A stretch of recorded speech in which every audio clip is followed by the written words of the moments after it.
ನಮಸ್ಕಾರ. ನಾನು ಈ ದಿನ ಸೌತೆಕಾಯಿ ಹಾಕಿ ಮೊಸರವಲಕ್ಕಿ ಮಾಡೋದು ಹೇಗೆ ಅಂತ ತೋರಿಸ್ಕೊಡ್ತೀನಿ. ಆರೋಗ್ಯಕ್ಕೆ ತುಂಬ ಒಳ್ಳೆಯದು. ಡಯಟ್ ಮಾಡೋರಿಗಂತೂ ಇದು ಬಹಳ ಬೆಸ್ಟು.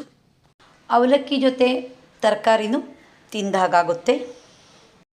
ಅವಲಕ್ಕಿಗೆ ಸೌತೆಕಾಯಿ ಹಾಕಿ ಹೇಗೆ ಮೊಸರವಲಕ್ಕಿ ಮಾಡೋದು ಅಂತ ವಿಡಿಯೋ ನೋಡ್ತಾ ಹೋಗೋಣ ಬನ್ನಿ. 1 ಬೌಲು ದಪ್ಪ ಅವಲಕ್ಕಿ ತಗೊಂಡಿದ್ದೀನಿ. ಅದಕ್ಕೆ ಸರಿಯಾಗಿ 1 ಎಳೆ ಸೌತೆಕಾಯಿ ತಗೊಂಡಿದ್ದೀನಿ. ಈಗ ಒಂದು ಪಾತ್ರೆ ಇಟ್ಕೊಂಡಿದ್ದೀನಿ. ಅದಕ್ಕೆ ಅವಲಕ್ಕಿನ ಹಾಕೋಣ. ಹಾಗೆ ಸ್ವಲ್ಪ ನೀರು ಹಾಕಿ ಚೆನ್ನಾಗಿ ತಿಕ್ಕಿ ತೊಳೆಯೋಣ. ಅವಲಕ್ಕಿ ನೆನೆಸ್ಬೇಕಾದ್ರೆ ಮುಂಚೆ ಚೆನ್ನಾಗಿ ತೊಳೆದು ನೀರನ್ನು ಚೆಲ್ಲಿಬಿಡಬೇಕು. ಈಗ ನೀರು ಚೆಲ್ಲಿದ್ದೀನಿ. ಮತ್ತೆ ನೀರು ಹಾಕಿ 10 ನಿಮಿಷ ನೆನೆಸೋಣ. ಕತ್ತಿ ಇಟ್ಕೊಂಡಿದ್ದೀನಿ. ಈಗ ಸೌತೆಕಾಯಿಯ ಸಿಪ್ಪೆನ ತೆಳುವಾಗಿ ತೆಗಿತೀನಿ. ದಪ್ಪ ತೆಗೆದ್ರೆ ಸೌತೆಕಾಯಿ ವೇಸ್ಟ್ ಆಗುತ್ತೆ. ನಾವು ಮಲೆನಾಡಲ್ಲಿ ಹೆಚ್ಚಾಗಿ ನಾವೆಲ್ಲ ತರಕಾರಿನೂ ಕತ್ತಿನಲ್ಲೇ ಹೆಚ್ಚೋದು. ನಮಗೆ ಅದೇ ಅಭ್ಯಾಸ. ಸಿಪ್ಪೆ ತೆಗೆದಾಯಿತು. ತಲೆ ಮತ್ತು ಬುಡದ ಭಾಗವನ್ನು ಸ್ವಲ್ಪ ತೆಗೆಯೋಣ. ಈಗ ಸೌತೆಕಾಯಿ ಕೊಚ್ಚಬೇಕು. ಕೊಚ್ಚಿದರೆ ತುಂಬ ಟೇಸ್ಟು ಅದು. ಈಗ ಸೌತೆಕಾಯಿನ ಕೊಚ್ಚೋಕ್ಕೆ ಶುರು ಮಾಡೋಣ. ನಮ್ಮಲ್ಲಿ ಸೌತೆಕಾಯಿನ ಕೊಚ್ಚೋದು ತುಂಬ ಚಿಕ್ಕದಾಗಿ, ಕತ್ತಿಲಿ ಮೊದಲು ಹೀಗೆ ಕೊಚ್ತಾ ಹೋಗಿ ಆಮೇಲೆ ಒಂದು ಸ್ವಲ್ಪ ಕೊಚ್ಚಾದಮೇಲೆ ನಿಧಾನಕ್ಕೆ ಚಿಕ್ಕದಾಗಿ ಮತ್ತೆ ಕತ್ತಿನಲ್ಲೇ ಹೆಚ್ಚುತ್ತೀವಿ. ಆಗ ತುಂಬ ಚಿಕ್ಕದಾಗಿ ಬರುತ್ತೆ. ಎಷ್ಟು ಚಿಕ್ಕದಾಗಿ ನಾವು ಕೊಚ್ಚುತ್ತೀವೋ ಅಡುಗೆ ಅಷ್ಟು ರುಚಿ ಬರುತ್ತೆ. ಕೋಸಂಬರಿ, ಮೊಸರು ಬಜ್ಜಿ ಅದಕ್ಕೆಲ್ಲ ಹೀಗೆ ಕೊಚ್ಚೋದು. ಯಾವ್ಯಾವ ಅಡುಗೆಗೆ ಹೇಗೆ ತರಕಾರಿ ಹೆಚ್ಚಬೇಕು ಅಂತಿರುತ್ತೋ ಹಾಗೆ ಹೆಚ್ಚಿದರೆ ಮಾತ್ರ ಅಡುಗೆ ಚೆನ್ನಾಗಾಗೋದು. ಚಿಕ್ಕದಾಗಿ ಕೊಚ್ಚೋದ್ರಿಂದ ಅವಲಕ್ಕಿ ಜೊತೆ ಚೆನ್ನಾಗಿ ಮಿಕ್ಸ್ ಆಗುತ್ತೆ. ಈಗ ನೋಡಿ ಸೌತೆಕಾಯಿ ಕೊಚ್ಚಾಯಿತು. ನೆನೆಸಿರೋ ಅವಲಕ್ಕಿನ ಈಗ ಗಟ್ಟಿಯಾಗಿ ಹಿಂಡ್ತಾ ಬರೋಣ. ಅವಲಕ್ಕಿ ಹಿಂಡಾಯಿತು. ಅವಲಕ್ಕಿ ಎಷ್ಟು ತಗೊಂಡಿರ್ತೀವೋ ಅಷ್ಟೇ ಸೌತೆಕಾಯಿ ಹೋಳುಗಳನ್ನು ಹಾಕಬೇಕು. ಈಗ ನಾನು 1 ಬೌಲಷ್ಟು ಸೌತೆಕಾಯಿ ಹೋಳಾಗಿದೆ. ಅದನ್ನು ಈ ಅವಲಕ್ಕಿ ಜೊತೆ ಹಾಕ್ತೀನಿ. ರುಚಿಗಾಗೋಷ್ಟು ಉಪ್ಪು ಹಾಕ್ತೀನಿ. ಹಾಗೆ ಇಲ್ಲಿ ಸಕ್ಕರೆ ಹಾಕ್ತೀವಿ, ಒಂದು ಅರ್ಧ ಸ್ಪೂನ್ ಅಷ್ಟೇ. ಅದು ಒಂದು ರುಚಿ ಕೊಡುತ್ತೆ ಅಂತ.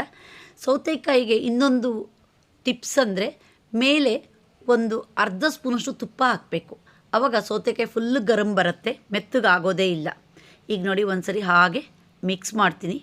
ಸೌತೆಕಾಯಿ ಮೊಸರು ಬಜ್ಜಿ ಯಾವ್ದು ಮಾಡೋದಾದರೂ ಅಷ್ಟೇ ಹೀಗೆ ತುಪ್ಪ ಉಡ್ಬಿಡಬೇಕು. ಉಪ್ಪು ಮತ್ತು ತುಪ್ಪವನ್ನು ಸೌತೆಕಾಯಿಗೆ ಮಾತ್ರ ಮಿಕ್ಸ್ ಮಾಡಿದ್ದೀನಿ, ಅವಲಕ್ಕಿಗೆ ಮಿಕ್ಸ್ ಮಾಡಿಲ್ಲ. ಮೊಸರು ಹಾಕಿದ್ಮೇಲೆ ಪೂರ್ತಿ ಮಿಕ್ಸ್ ಮಾಡೋದು. ಒಲೆ ಮೇಲೆ ಒಗ್ಗರಣೆ ಸೌಟು ಇಟ್ಕೊಂಡಿದ್ದೀನಿ. 2 ಸ್ಪೂನ್ ಕೊಬ್ಬರಿ ಎಣ್ಣೆ ಹಾಕಿದ್ದೀನಿ, ಕರಿಬೇವು ಹಾಕಿದ್ದೀನಿ, ಹಿಂಗೆ ಹಾಕಿದ್ದೀನಿ. ಹಾಗೆ 1 ಸ್ಪೂನು ಕಡಲೆಬೇಳೆ ಹಾಕಿದ್ದೀನಿ, ಅರ್ಧ ಸ್ಪೂನು ಉದ್ದಿನಬೇಳೆ ಹಾಕಿದ್ದೀನಿ. ಈಗ ನಾನು 5 ಜೀರಿಗೆ ಮೆಣಸನ್ನ ಜಜ್ಜಿ ಇಲ್ಲಿ ಹಾಕಿದ್ದೀನಿ. ನೀವು ಬೇಕಾದ್ರೆ ಹಸಿಮೆಣಸನ್ನು ಸಣ್ಣ ಹೆಚ್ಚಿ ಹಾಕ್ಬೋದು. ಫ್ರೈ ಮಾಡೋಣ. ಈಗ 1 ಸ್ಪೂನ್ ತುಂಬ ಸಾಸಿವೆ ಕಾಳು ಹಾಕ್ತೀನಿ. ಸಾಸಿವೆ ಕಾಳು ಸ್ವಲ್ಪ ಫ್ರೈ ಆಗಲಿ.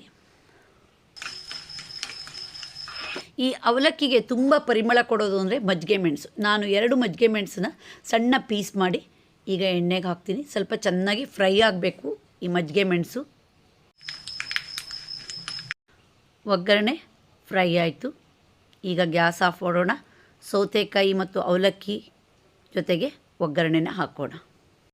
ಯಾವಾಗಲೂ ಒಗ್ಗರಣೆ ಹಾಕಿದ ಮೇಲೆ ಒಗ್ಗರಣೆ ಸೌಟನ್ನು 1 ನಿಮಿಷ ಹಾಗೆ ಕೌಚಿಟ್ಬಿಡಬೇಕು. ಆಗ ಪರಿಮಳ ಎಲ್ಲ ಅಡುಗೆಗೆ ಹೋಗುತ್ತೆ. ಈಗ ಪರಿಮಳಕ್ಕೆ ಕೊತ್ತಂಬರಿ ಸೊಪ್ಪನ್ನ ಮೇಲೆ ಉದುರಿಸಿದ್ದೀನಿ. ಹಾಗೆ ಒಂದು ಸರಿ ಮಿಕ್ಸ್ ಮಾಡೋಣ ಸೌತೆಕಾಯಿ ಹೋಳುಗಳ ಜೊತೆ.